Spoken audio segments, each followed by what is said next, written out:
Good day mga Kaworski. So welcome back to my page and YouTube channel na rin. So marami po kasi nagtatanong sa atin mga Kaworski na about sa backfire. Pag nagpalit sila ng muffler o pipe is nagba-backfire po ang kanilang unit mga Kaworski So inihikayat ko na rin po ang mga kapwa ko mekaniko sa video na to kung mayroon pa po kayong ibang details na maisasuggest natin sa mga manonood ng video na to or yung mga nagtatanong about sa backfire. So comment nyo lang po sa baba mga Kaworski Ayon lang sa idea, and then hindi naman actually idea kasi ito is ginagawa naman na natin at idinedemo natin sa customer kung bakit po nagba-backfire So mga Kaworski, meron tayo ditong unit na Honda Click version 2. Ayan.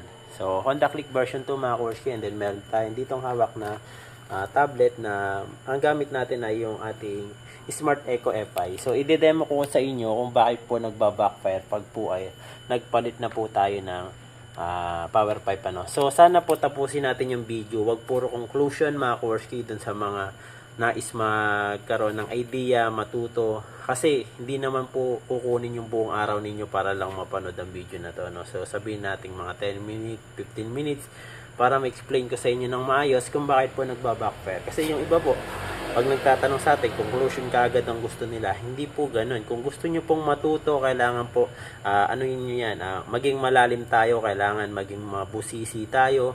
Kung meron pang, yung bang dapat, hindi lang po natin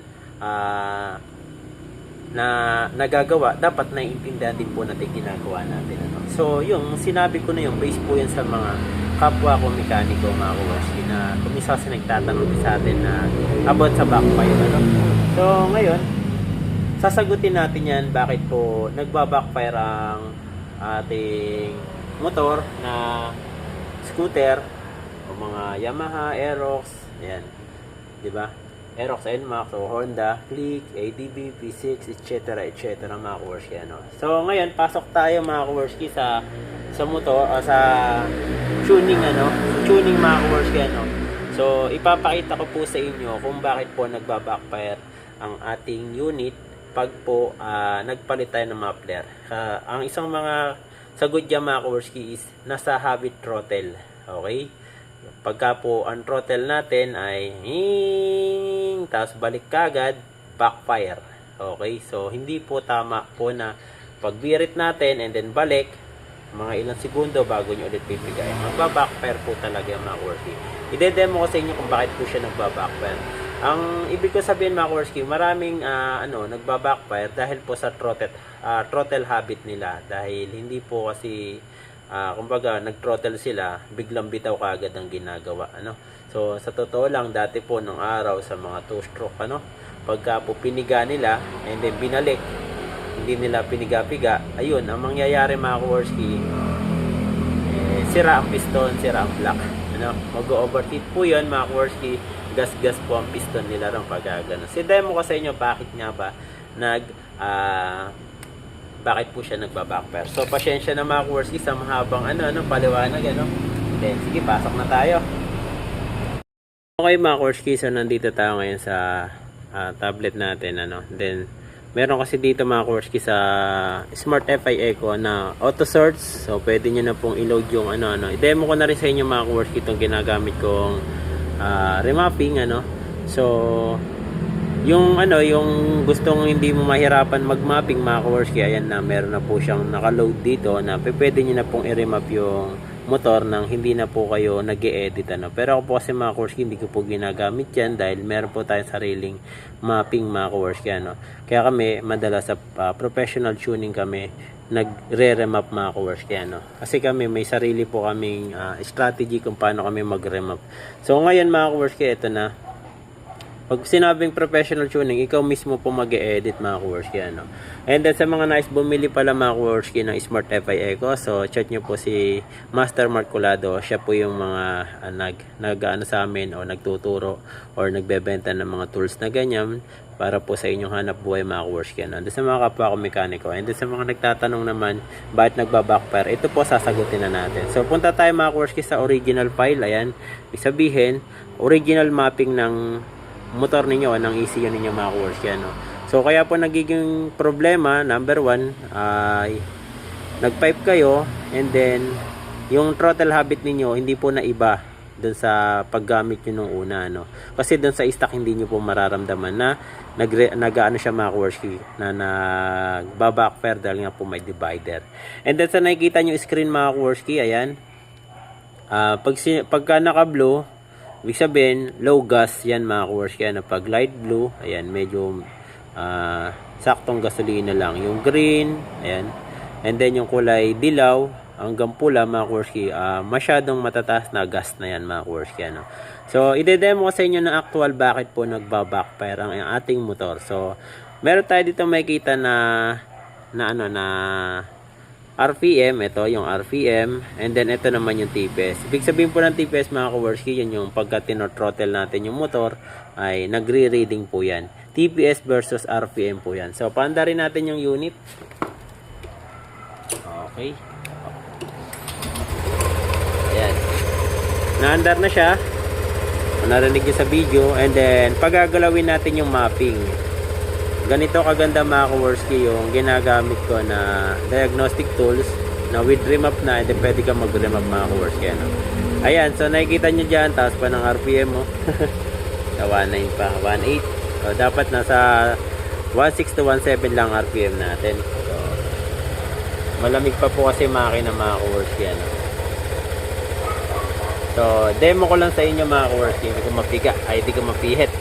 So, ito kung makikita nyo mga Kaworski, ito yung laro ng ating gas. Ayan. Tama po ang narinig nyo, gas po ere, no? Mapping ng gasolina po yan. Ngayon, bakit po siya nagba-backfire? Tandaan nyo mga Kaworski, ang backfire, nagmumula lagi doon po sa low gas. Okay? Yung walang gasolina. Ito, pipigain ko po, ano? May nakikita dito na 7,000, 6,500, 6,000 RPM. So kasi tayo, pag bumirit tayo, alam ba, sample tayo, no? Bibirit tayo ngayon, bagya-bagya lang. Ayan, kung makikita nyo, nagre-reading yung ating mapping. So hanggang 11.4 TPS, andito po yung laro. Ngayon, pag sinagad naman natin yan, try natin sagad.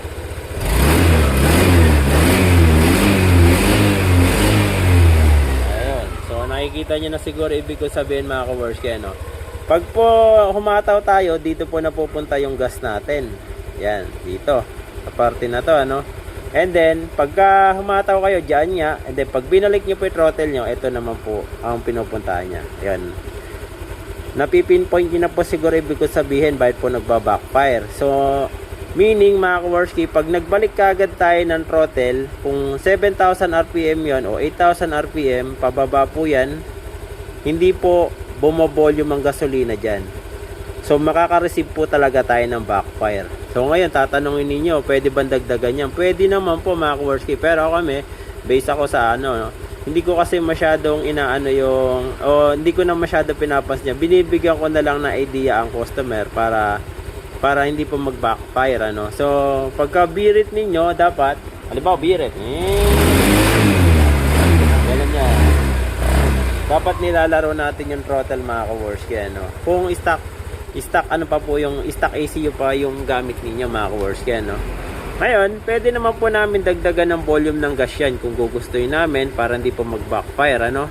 Pero, para naman sa akin mga Kaworski, ano, kasi syempre pag dinagdagan natin ng gas yan, may kasabihan tayo, more gas, 'di ba? More gas wala namang power dito pagdating sa dulo, hindi naman po pa-power. Kasi nga po mga Kaworski, baba na nga yung throttle natin, kumbaga naka-close na yung ating TPS, ano, or yung ating throttle, ano, naka-close na po yung pinaka valve ng ano no throttle natin, ano. So pagka naka-close, hindi rin pa-power, 'di ba? So sayang lang din naman yung gas kung dadagdagan natin 'yan. Kung para sa akin, ako tatanungin niyo mga Kaworski, sa mga ginagawa ko hindi na po nagdadagdag diyan. Okay? Pero pwede ko naman po gawin 'yon. Pwede ko pong gawing ano 'yan, 0.4. Kung ito po yung gamit kong pang remap mga Kaworski, ano? Kasi yung 0.4, ganito yung green, ayan. So para mabawasan po yung backfire. So para hindi po mag-backfire, pwede naman po 'yan mga Kaworski. Pero tulad na sinabi sa inyo, hindi ko po kasi ginagawa yan. So binibigyan ko ng tamang strategy throttle yung mga customer namin pagka po nagre-remap po kami or pag hindi sila nagpa-remap, binibigyan ko sila ng idea. So meaning mga kaworski, maliit, mababa na yung gas dito, and then pag pumunta pa tayo mga kaworski sa ignition, ayan, mababa na yung gas dito po, napakataas pa ng gasolina. So yun yung RPM natin, di ba? Tignan nyo po yan, tatamaan nyo po yan mamaya, yan, yun nandito sa may 0 TPS. Ito yung 0 TPS. Gaya natin.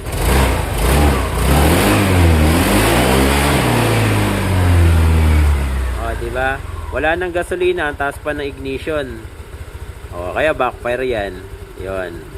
Yan na mga kaworski, sana naintindihan nyo yung sinasabi ko. Bakit siya nagba-backfire? Dahil po sa pagkaka-throttle natin.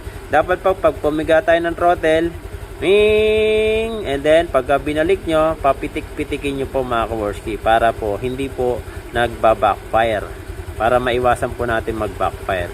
So, dinedemo ko yan sa mga customer pag ginanon nila yung throttle. Kasi syempre, naka-free wheel naman po yun. Pwede naman po kayong bomba ron. Hindi naman po yung bomba na parang nagyayabang tayo mga kaworski. Yung bombang simple lang, So, meron kasi iba talagang, kayabangan pag gano'n. Ayan mga kaworski, sana may natutunan kayo sa video na to, na ginawa kong about sa may backfire, pasensya na kayo mga kaworski, ako kasi talaga pagka nandito yung customer, habang ginagawa ko yung unit nila, habang nire-remap ko, idinedemo ko na sa kanila yan para naintindihan nila yung ginagawa namin mga kaworski, Kaya sa mga nais magpagawa naman sa amin mga kaworski, magpa-remap, pasyal kayo sa may shop ko. I-demo ko sa inyo kung paano kami magtrabaho ng remap mga kaworski, at patutunayan ko sa inyo pa-power yung volume o yung remap na gagawin natin mga kaworski. So, hindi ko na lang may demo kung paano gumawa ng remap. Syempre, iba-iba tayo ng kumbaga, kung may tuner ka talaga, doon mo siya paggawa. Ngayon, basta ako mga kaworski, ang mga prep ko talaga standard, So, yung mga stock na ECU, yun yung mga minamaster ko mga kaworski na i-tune dito sa may shop ko, Kaya sa mga nais magpagawa mga kaworski sa amin, pasya na lang po kayo din sa may shop. Alright, sana po may natutunan tayo. Baka hindi pa po kayo nakapollow, and then subscribe sa aking channel. Subscribe and follow na po kayo. Alright.